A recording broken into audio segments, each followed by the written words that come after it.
Before we begin, make sure you're subscribed, tap the notification bell, and drop a like if you enjoy deep, well-told stories from inside the world's royal families. As you watch, tell us in the comments, what surprised you most about Queen Letizia of Spain? Her rise from the newsroom, her resilience through criticism, or how she helped redefine a modern European monarchy? From a primetime newsroom to the Palace of Zarzuela, Queen Letizia's life reads like a screenplay. She did not grow up in palaces, didn't inherit a title, and didn't follow the usual royal script. She was a professional journalist, a divorcee, a woman who built her reputation under studio lights and tight deadlines long before anyone called her Your Majesty. Along the way, she weathered relentless media scrutiny, whispers from palace corridors, and speculation about motives, from ambitious to unfit, labels that rarely stick to men in the same position. Yet she never blinked. If anything, the pressure sharpened her purpose. This is the story of how Letizia Ortiz Roca Solano became Queen Letizia of Spain, and why her journey still resonates far beyond the royal balcony. Letizia's story begins in northern Spain. She was born on September 15, 1972, in Oviedo, Asturias, the eldest of three daughters to Jesus José Ortiz Alvarez, a journalist, and Maria de la Paloma Roca Solano, a nurse. The household was warm, lively, and grounded, with books, newspapers, and duty woven into everyday life. Her sisters, Telma and Erica, shared a tight bond with her, and the rhythm of their childhood reflected the values of millions of Spanish families. Study hard, stay curious, and don't be afraid of hard work. Early on, it was clear where Letizia's curiosity pulled her. She loved stories, debates, and the craft of asking better questions. After primary school in Oviedo and secondary studies near Madrid, she enrolled at the Complutense University of Madrid, where she earned a degree in journalism. Later, she pursued postgraduate work in audiovisual journalism. Her education wasn't a line on a resume. It became the backbone of a career that would take her into newsrooms across Spain and on air for millions of viewers. Like many young reporters, Letizia started on the ground floor. She contributed to La Nueva España, then worked with ABC and the EFE news agency, learning how to chase stories, fact-check relentlessly, and write under pressure. A period in Mexico broadened her perspective. Working with the newspaper Siglo XXI, she sharpened her reporting instincts with international context.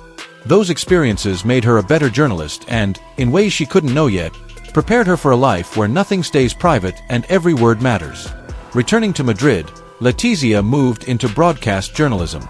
She joined the Madrid bureau of Bloomberg TV, focusing on the economy, finance, and markets, a discipline that rewards clarity and precision. Then came CNN Plus, where she produced, edited, and reported. The real breakthrough arrived in 2000, when she stepped onto Spain's biggest stage, Televisión Española, TVE. Viewers saw her front and center anchoring the second edition of Telediario and contributing to Informe Semanal, roles that made her one of the best-known faces in Spanish media. Her peers noticed. The Madrid Press Association honored her with the Lara Award, given to the most outstanding journalist under 30. Inside newsrooms, colleagues described a pro who was rarely rattled, calm when chaos hit, meticulous about facts, and unafraid of tough assignments. It's easy to forget now, but before the tiaras and state visits, Letizia's credibility was built on deadlines, not pedigrees. While her career was rising, life off camera was complicated. Her parents separated in the late 1990s. She married her longtime partner, high school literature teacher Alonso Guerrero Perez, in a civil ceremony and divorced shortly after. She was navigating a field where, especially then, appearance was policed as intensely as performance. Biographers and media retrospectives have often discussed the pressures she felt in that environment. Pressures familiar to many women in television, yet what stands out is how she kept going. She threw herself into work, honed her voice, and pressed forward. The persistence you see today on the palace steps was forged long before she met a prince. That meeting, quiet, unscripted, and history-shaping, happened at a social gathering in Madrid. Prince Felipe, then heir to the Spanish throne, met the anchor millions of Spaniards already knew by name. Their connection was instant, according to friends. He admired her intellect and independence. She found in him someone sincere and grounded, who respected her career rather than seeing it as a problem to solve. They started to see one another discreetly. Unmarked cars, late dinners, long conversations, notes and calls between duties. Two lives coming into alignment under the weight of very different expectations. For a while, they kept the relationship quiet. Letizia was cautious. She had worked too hard to build a life she loved to gamble it on an illusion. Felipe, for his part, was patient but clear. He wanted a partner. He wanted her. There's a story, one of those details that feel too cinematic to be true, of a sunset on a royal yacht, a simple proposal, and a pause long enough to feel like an eternity. However it unfolded, the answer was yes. In November 2003, the engagement became public. Spain exhaled and then, predictably, began to argue. The reaction mixed fascination with skepticism. A well-known journalist, divorced, middle-class, stepping into a role defined by centuries of tradition. This was not a tabloid plotline. It was the future. Many embraced the match as a sign that Spain's monarchy could be modern and relatable. Others bristled at every detail. Royal watchers whispered about palace politics. Reports surfaced claiming that King Juan Carlos, Felipe's father, was less than thrilled, with some versions painting Letizia as a disruptive force. Whether those quotes were fair or accurate, the narrative stuck. She would have to prove herself not just to the public, but to an institution resistant to change. Letizia never rebutted the gossip point by point. She did what she has always done, kept her composure and did the work in front of her. On May 22, 2004, Spain watched as she and Felipe married at the Almudena Cathedral in Madrid, a day as historic as it was symbolic. A commoner with a career, walking into the Spanish monarchy not as an ornament but as a partner, that alone marked a shift. The celebrations echoed across the capital, but beneath the confetti was something more durable, a recalibration of what royalty could look like in the 21st century. The years that followed demanded the kind of learning curve for which no news desk can prepare you. Letizia embraced official duties as Princess of Asturias, representing Spain domestically and abroad, supporting cultural institutions, and anchoring one of Europe's most watched royal households with reliability and grace. She and Felipe welcomed two daughters, Princess Leonor in 2005 and Infanta Sofia in 2007, shaping a family that feels recognizably modern while respecting tradition. Then, in June 2014, Spain entered a new chapter. King Juan Carlos abdicated after nearly 4 decades on the throne. In a solemn ceremony at the Congress of Deputies, Felipe VI was proclaimed King of Spain. The monarchy did not stage a coronation. Spain chose a democratic affirmation over a display of grandeur. With that, Letizia became Queen Consort. The cameras flashed for days, but behind the ceremony lay a mountain of expectation. The country needed a monarchy that reflected its values, serious, service-minded, and in tune with real life. Letizia was ready. Her agenda as queen has been consistent and clear. She champions education, scientific research, and health, especially cancer prevention, rare diseases, and mental health. She supports inclusion for people with disabilities and advocates for youth opportunities. She remains a visible patron of Spanish arts and culture, from book fairs to orchestras to exhibitions, often spotlighting Spanish creators abroad. It's not superficial patronage, it's a working portfolio. When she visits a hospital, a school, or a research lab, she asks the questions of someone who knows how to listen, to the experts, to the families, to the facts. On the international stage, Queen Letizia is a disciplined representative of Spain. State visits and multilateral events are not photo ops. They're campaigns for language, commerce, and cultural diplomacy. Her speeches are tight, her public schedule demanding, and her preparation evident. People who worked with her in television still recognize the same habits today: thorough briefings, careful wording, and attention to the details that make a message land. It helps that she understands the press as well as any royal on the continent. Having been a journalist, she knows both sides of the lens. She balances the necessity of visibility with a guarded approach to private life, a nearly impossible line to hold in an age of instant headlines. She doesn't perform for the media, she uses it when it serves the work. That restraint has shaped her public image, accessible but purposeful, unflashy but undeniably polished. Of course, the criticism never vanished entirely. Traditionalists grumbled about protocol. Tabloids cycled through the usual tropes. Early on, some insisted her divorce should disqualify her.